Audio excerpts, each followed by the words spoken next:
It's cute and very cuddly, but is that enough to ensure success? On this edition of Test Drive, the very huggable Fiat 500.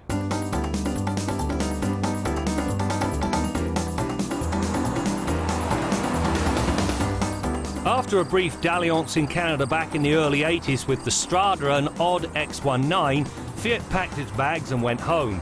It's now returning with a modern interpretation of the car that first hit the road in 1957. This time around it's larger. The wheelbase rises by a whopping 460mm to 2300mm. Size, however, does not diminish its charm. It has as much as the original.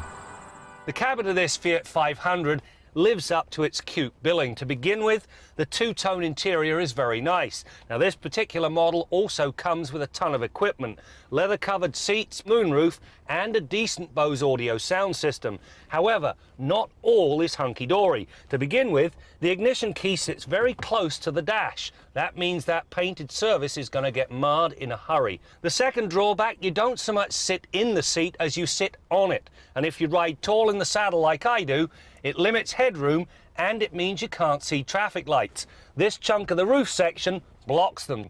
You end up having to squint underneath to see when you've got the green light. When the original arrived, it was powered by a rear-mounted 500cc air-cooled two-cylinder that made all of 15 horsepower. Today, the 500 uses Fiat's 1.4-litre multi-air four-cylinder motor. It manages to pump out 101 horsepower and 97 pound-feet of torque. It is a smooth operator for the most part, as it displays a good deal of civility in the lower RPM range and behaves itself until it's forced to reach for redline. Then it gets noisy. The reason for the noise is quite simple. This 500 is under-engined. It takes almost 12 seconds to reach 100k and over 9 seconds to accomplish the more important 80 to 120 passing move. This thing cries out for a larger engine, or at the very least, one with a turbo. The 500 is offered with either a 5-speed manual or optional 6-speed automatic transmission, complete with a manual mode. The automatic is destined to be the more popular choice. It also features a sport button. This not only stretches out the upshift points, it firms the steering and sharpens the throttle response. The downside to the automatic, it consumes 5.7 litres per 100 kilometres on the highway.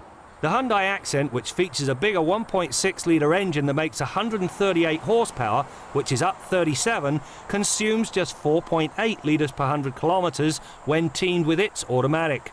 Go figure. As is true of all subcompact cars, especially the two-door, the back seat is not that functional. Not much headroom, not much legroom. It starts as limited and shrinks from there. There's also very little cargo capacity. The end result? Fold the seats down and treat this thing as a two-seater. The suspension is comprised of McPherson struts up front, a twist beam in the back and anti-roll bars at both ends.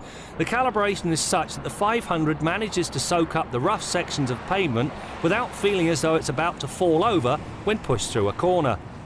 Likewise, the steering, which is a little light at speed, delivers the right feedback, while the brakes deliver plenty of fade-free stopping power without feeling grabby.